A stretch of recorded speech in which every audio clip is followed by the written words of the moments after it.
Hello there, welcome to our channel Tutorial Guru. Again, hope you are doing fine. I'm back with another tutorial video, and today I'll be showing you how to log out of your Snapchat app. And now without further ado, let's dive right into the video. But before that, don't forget to like, subscribe and hit that bell icon for more videos. Okay, let's open up our Snapchat app first. And after that, after you have landed on this interface, you can see the Bitmoji or your profile picture icon on the top left corner of your phone. Just tap there. And after that, you can see the gear icon or the settings icon on the top right corner of your phone. Just tap there.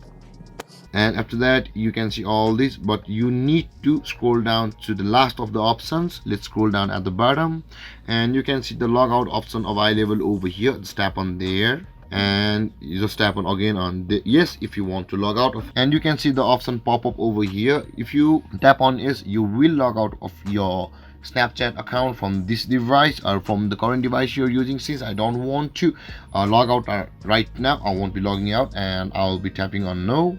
And there guys, logging out of Snapchat is this easy. And if you have any confusions regarding the topic, don't hesitate to comment in the comment section below, and don't forget to like, subscribe and hit that bell icon for more videos. Thank you for watching guys. Peace.